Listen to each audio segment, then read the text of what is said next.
The birthday started exactly how everyone expected it to start, loud, crowded, and a little chaotic. Friends arrived one by one, bringing gifts they had clearly chosen at the last minute, hugs that lasted too long, and jokes that had already been told 100 times. Music played too loudly for the size of the apartment, drinks were poured generously, and the birthday cake sat untouched on the table because no one could agree on the right moment to bring it out. It felt familiar in the best way, like a ritual they had all repeated for years without needing instructions.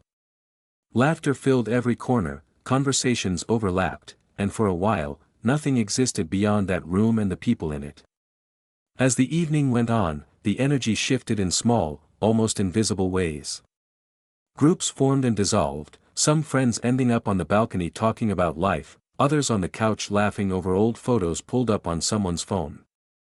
Stories from the past resurfaced, embarrassing moments, shared failures, memories that only made sense to those who were there. At one point, someone disappeared into the kitchen and came back with candles stuck into the cake unevenly, lighting them while everyone argued about the exact number. When the lights went off and everyone sang, off-key and too loud, the birthday person felt something unexpected tighten in their chest. Not excitement, not nostalgia, but gratitude. The kind that sneaks up on you when you realize how rare this kind of connection really is.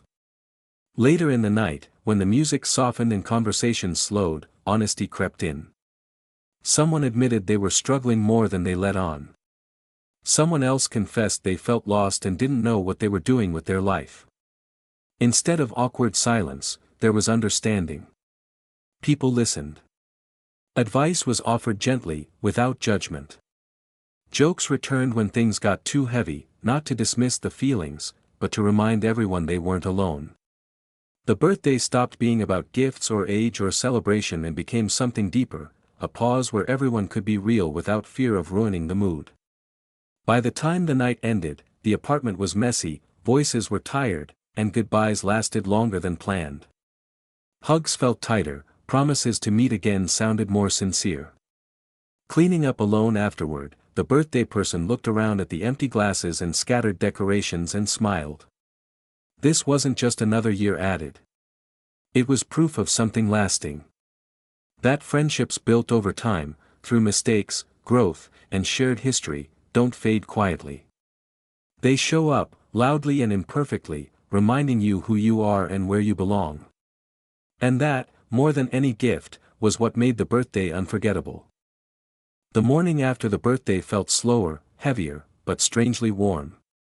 Sunlight crept into the apartment, revealing the quiet evidence of the night before, empty bottles, half-blown balloons, plates stacked carelessly in the sink. The birthday person woke up on the couch, blanket tangled, phone buzzing softly with messages. One by one, notifications appeared, photos from the night, voice messages full of laughter, simple text saying, "Thank you for yesterday," or "I'm glad we all came." Reading them brought back pieces of the evening that already felt distant, like a dream you don't want to lose.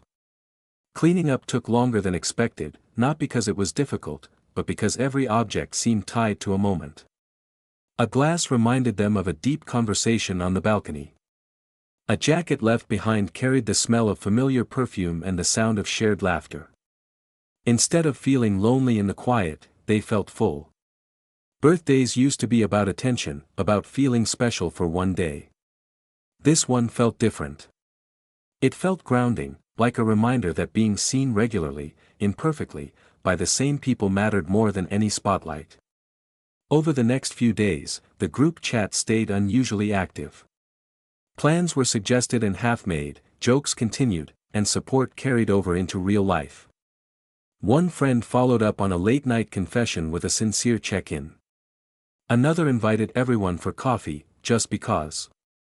The birthday had unlocked something they didn't realize was missing, permission to stay connected, not only during celebrations, but in ordinary moments too. They understood that friendship wasn't something you scheduled once a year. It was something you chose again and again. Looking back, the birthday wasn't remembered for how old anyone turned or how good the cake tasted. It was remembered for the feeling it left behind, a sense of belonging that didn't disappear when the music stopped. It reminded them that friendships don't need perfection or constant excitement to survive. They need honesty, presence, and the courage to show up as you are.